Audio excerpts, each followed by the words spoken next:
Olá, boa tarde. Vamos começar a analisar os principais índices europeus pelo CAC, que tem vindo a apresentar e continua a apresentar um comportamento fantástico.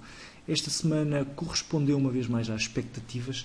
Eu deixo aqui a visão de longo prazo, só para termos uma ideia de como esta situação acaba por ser rara do ponto de vista ascendente. Já vamos fazer um zoom in, mas de facto é uma subida comparável eventualmente com aquela que houve entre julho e setembro de 2009, mas ainda assim acaba por ser neste momento uma subida fortíssima e um pouco difícil de comparar, porque estamos, ao contrário do que vinha a acontecer em 2009, estamos a vir de um momentum ascendente já de algum tempo, mesmo considerando que estávamos já desde outubro de 2013 em lateralização, uma lateralização ascendente, e temos neste momento a força do breakout.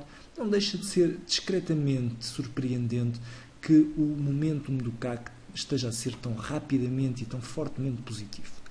Vamos olhar aqui para o curto prazo, para percebermos também o que é que se passa numa ótica horária. Repare-se que na última semana, na última análise, eu tinha deixado esta referência para a negociação de curto prazo. Os 4.960 pontos eram o último mínimo relativo que tínhamos. Tínhamos tido aqui uma pequena bandeira de consolidação que acabou por ser quebrada com movimento em alta, e temos neste momento uma progressão do índice que acabou por gerar a quebra em alta do suporte que marcava o anterior máximo. Continuamos em franca progressão. A nossa referência de negociação vai passar neste momento, vai subir um pouco, vai passar aqui para os 4.995 pontos, rondar os 5.000 pontos sensivelmente, e temos de facto o índice muito bem lançado para continuar nesta progressão ascendente. Neste momento a grande referência são de facto os 5.000 pontos. Vou só ajustar aqui um pouco melhor o suporte. Não seria de estranhar que tivéssemos uma aproximação corretiva a esta zona, até porque o DAX corrigiu um pouco hoje, mas ainda assim repare-se que não há qualquer evidência que suporte tal teoria nesta fase. Temos uma ótica progressivista fantástica e não é para já sensato contrariá-la. Por isso, vou continuar, tanto no curto prazo como no médio e longo prazo, otimista, moderadamente otimista no curto prazo, só pelo facto de já estarmos com uma longuíssima subida, mas ainda assim otimista. No médio e longo prazo continuo otimista. Passando para o DAX, que no médio e longo prazo continua com uma tendência ascendente igualmente muito forte, no curto prazo parece mostrar aqui alguns sinais de abrandamento. Se olharmos para o gráfico horário, conseguimos vê-los de uma forma um pouco mais exata. Eu tinha deixado aqui a indicação de uma bandeira na semana passada, que foi quebrada em alta, tivemos um movimento forte. Tinha deixado também, se não me falha a memória, a indicação de que poderíamos ter aqui uma referência-chave, porque o padrão de rápida subida e acompanhado com esta hesitação poderia eventualmente aproximar-se de um Head and Shoulders. Não pode ser descurada essa possibilidade nesta fase, porque temos de facto uma semelhança em termos estéticos e em termos estruturais a um Head and Shoulders, mas ainda assim não deixaria esta neckline inclinada para cima como a referência de negociação preferencial. Preferiria, sem dúvida, a referência horizontal, porque esta, neste caso em concreto, acaba por ser mais fidedigna. Vou já agora mudá-la de cor, só para se conseguir compreender melhor a minha ideia. Dizia eu então que acaba por ser mais fidedigno recorrermos, neste caso, a uma resistência horizontal, porque o Head and Shoulders acaba por não ser muito fiável, primeiro porque este primeiro ombro é muito pouco saliente, e depois porque este segundo ombro é demasiado saliente, ultrapassa em 2/3 a cabeça, mas ainda assim não é de descurar um eventual duplo topo imperfeito. Para referência de negociação no DAX, eu preferiria então guiar-me por esta pequena zona de resistência traçada a azul. Uma zona de resistência que começa aqui em baixo com este mínimo relativo, acaba por ser complementada aqui em cima com este mínimo relativo e, de facto, gera suporte suficiente. Eu disse zona de resistência há bocado, é uma zona de suporte, gera suporte suficiente para dar sustentabilidade ao movimento e dar uma progressão ascendente continuada. Se ela quebrar, podemos perfeitamente ter aqui uma correção de curto prazo, o que poderia ser o início de uma correção um pouco mais forte, tendo em consideração a rápida ascensão do DAX. Podemos ainda assim ter um cenário muito semelhante àquele que tivemos aqui no final de janeiro, uma hesitação, uma aproximação à zona de suporte e depois uma continuação progressiva do movimento. Vamos ver, para já é então importante que haja aqui alguma prudência, alguma cautela, mas ainda assim é de realçar que continuamos acima da zona de suporte. Enquanto assim for, a minha expectativa de curto prazo tem de se manter ascendente.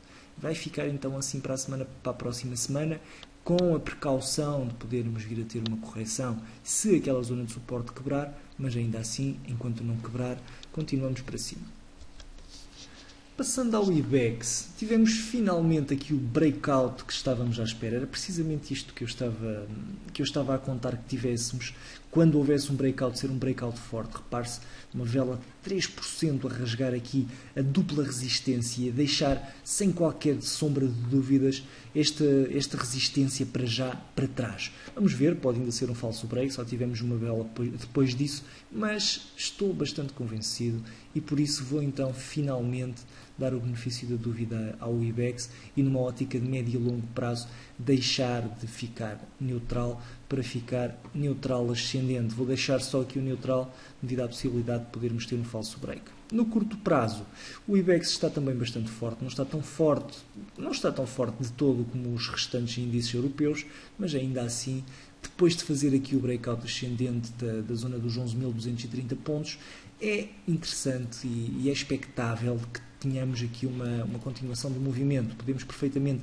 embandeirar aqui nesta fase e depois continuar com um movimento de progressão para celebrar o breakout ascendente. Vou ficar por isso então na próxima semana otimista para o IBEX numa ótica de curto prazo. Vou ficar otimista sem uma moderação porque a partir do momento em que estamos em breakout e em máximos, tanto no horário como no diário, e depois de tanta tensão acumulada, é bastante possível que tenhamos aqui uma progressão um pouco mais prolongada. É perfeitamente possível, inclusive, que tenhamos aqui uma projeção da bandeira a concretizar-se e uma aproximação aqui à zona de projeção nos 12.050 pontos sensivelmente. Vamos ver se o índice cumpre com essa expectativa, mas para já, e dado o seu historial anterior, é possível que assim seja. É possível que tenhamos então um movimento progressivo e uma aproximação à zona dos 12.050 pontos. Terminando no PSI 20, excelentes notícias uma vez mais. Entramos já definitivamente aqui na zona de resistência. Depois do movimento consolidativo tivemos um breakout e uma continuação, então uma progressão ascendente também aqui, e continuamos sem qualquer sinal de hesitação, tanto de curto prazo como mesmo de médio e longo prazo. O PSI 20 está bastante forte nesta fase, o otimismo está finalmente a chegar à praça portuguesa e por isso há que aproveitar este movimento ascendente do PSI e enfim, vamos ver até onde é que ele dura, mas de facto, para já, podemos contar pelo menos com uma aproximação aqui à face superior da zona de resistência. Vamos ver como é que ele reage nessa fase, mas para a próxima semana vou então manter o meu otimismo no índice e esperar que esta progressão se mantenha. Não será de estranhar se tivermos mais cedo ou mais tarde uma consolidação também no PSI 20, até porque o movimento vai bastante longo já, desde a quebra, desde o breakout do padrão de consolidação. Ainda assim, não é de estranhar também que isso só aconteça aqui a meio, por exemplo, nos 6.100 pontos, ou 6.150 pontos, quando já estivermos em plena zona de resistência. Depois de termos então aqui uma eventual progressão, termos uma consolidação para ganhar fôlego e depois um novo breakout. Isto seria o melhor dos cenários, o mais otimista dos cenários, mas ainda assim aquele que nesta fase se afigura como o mais realista. Vamos então esperar que as coisas continuem a correr bem, tanto em Portugal como na Europa. Isso é positivo tanto para os mercados como para a economia. A ver, vamos se assim continuaremos. Para já é tudo então em relação aos índices europeus. Muito obrigado pela atenção e um resto de boa semana de trabalho.